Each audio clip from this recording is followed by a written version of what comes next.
नमस्कार साथियों, आप लोगों का स्वागत है आज की इस नई वीडियो पर। तो साथियों, आज हम आप लोगों के लेकर आए हैं फिर से पार्ट 2 एनटीपीसी 10th प्लस 2 और ग्रेजुएट लेवल के साइंस के ऐसे इंपॉर्टेंट क्वेश्चन जो आपके एग्जाम के लिए बहुत ही इंपॉर्टेंट हैं। तो साथियों, ये पार्ट 2 रहने वाला है। पार्ट 1 की वीडियो हमने आपको करवा दी थी।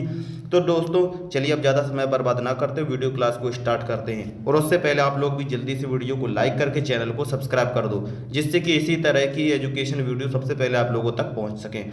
तो चलिए दोस्तों स्टार्ट करते हैं।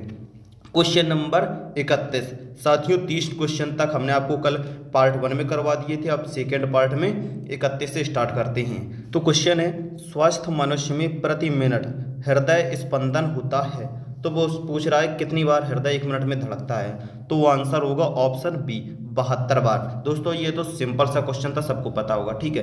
Question number 32। चाय के पौधे का वनस्पतिक नाम क्या है। तो दोस्तों बताइएगा वनस्पतिक नाम क्या है चाय के पौधे का। तो साथियों इसका जो आंसर होगा ये ऑप्शन बी, थियासाइनेसिस। साथियों ये चाय के पौधे का वानस्पतिक नाम होता है थियासाइनेसिस। Next question, question number 33। मटर पौधा क्या है। तो दोस्तों क्या है, पुष्प है, शाख है, झाड़ी है, या फिर उनमें से कोई नहीं। तो साथियों इसका जो आंसर होगा यह है ऑप्शन बी, ये एक शाख है। मटर के पौधा जो ये एक शाख है। ठीक है। Question number 34। प्रोटीन जो कोशिका के भीतर उपयोग की जाती है किसके द्वारा संश्लेषित होती है। तो बताइएगा दोस्तों किसके द्वारा संश्लेषित होती है।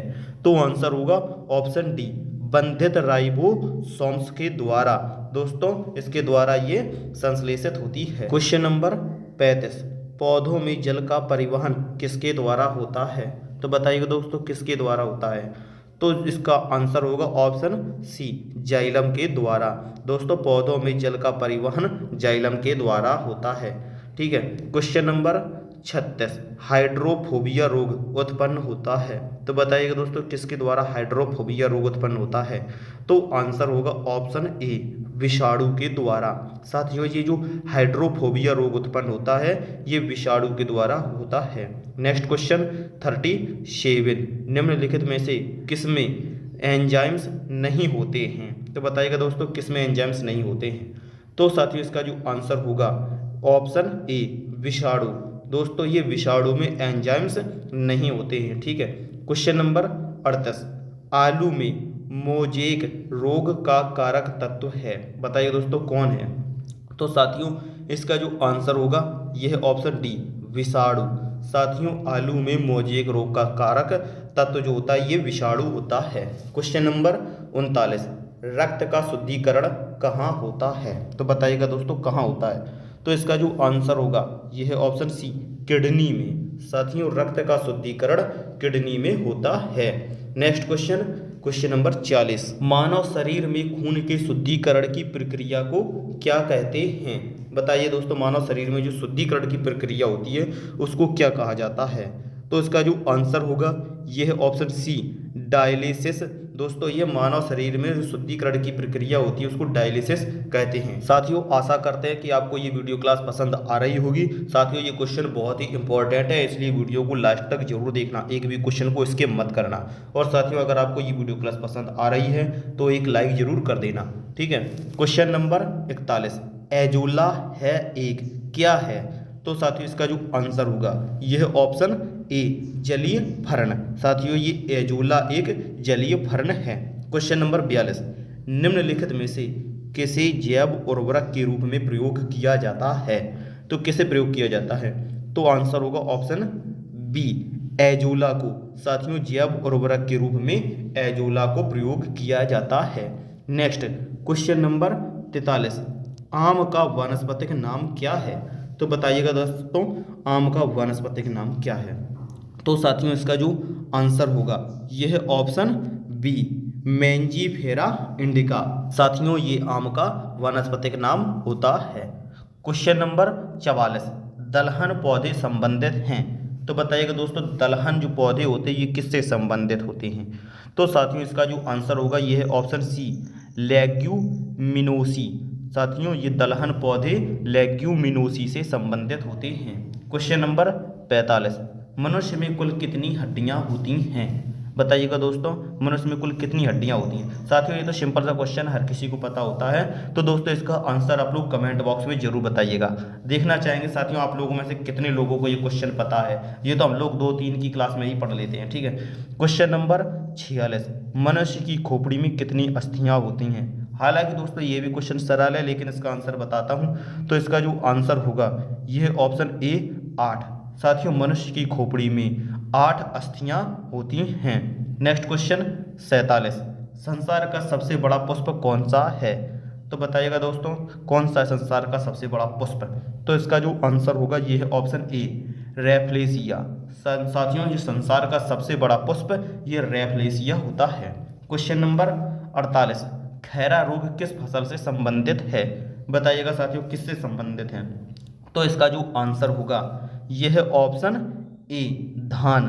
साथियों ये खैरा रोग धान से संबंधित है। साथियों ये धान की फसल में ही खैरा रोग होता है, ठीक है। क्वेश्चन नंबर 49, खैरा रोग किसके कारण होता है। तो साथियों ये खैरा रोग अभी धान से संबंधित था, लेकिन अब ये पूछा जा रहा है कि आखिर ये खैरा रोग किसके कारण होता है। तो इसका जो आंसर होगा यह ऑप्शन बी जस्ता की कमी के कारण दोस्तों ये खैरा रोग होता है, और ये खैरा रोग धान में होता है, ठीक है। क्वेश्चन नंबर 50, जड़ें विकसित होती हैं तो किससे विकसित होती हैं। बताइएगा तने से, पत्ती से, प्रांकुर से या फिर मूलांकुर से। तो इसका जो आंसर होगा ऑप्शन डी मूलांकुर से साथियों ये जड़ें विकसित होती हैं। क्वेश्चन नंबर 51, गाजर है एक क्या है, पुष्प, तना, जड़ या फिर ऑप्शन डी इनमें से कोई नहीं। तो आंसर होगा ऑप्शन सी जड़। साथियों ये जो गाजर होती है ये एक जड़ होती है, ठीक है। क्वेश्चन नंबर 52, आम का वानस्पतिक नाम क्या है।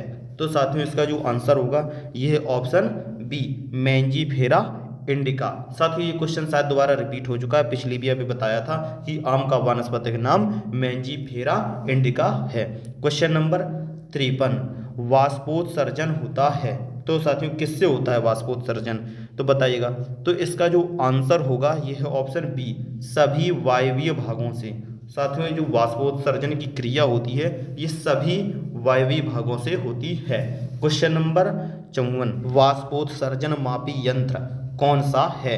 तो साथियों इसका जो आंसर होगा यह ऑप्शन बी पोटोमीटर। साथियों ये वाष्पोत्सर्जन मापी यंत्र पोटोमीटर होता है। इसी के द्वारा दोस्तों वाष्पोत्सर्जन मापा जाता है, ठीक है। क्वेश्चन नंबर 55, सर्वाधिक महत्वपूर्ण भोजन किससे उत्पन्न होते हैं। तो बताइएगा दोस्तों किससे उत्पन्न होते हैं। तो इसका जो आंसर होगा यह ऑप्शन सी फलों से। साथियों सबसे ज़्यादा महत्वपूर्ण भोजन हमें फलों से प्राप्त होते हैं, उत्पन्न होते हैं, ठीक है।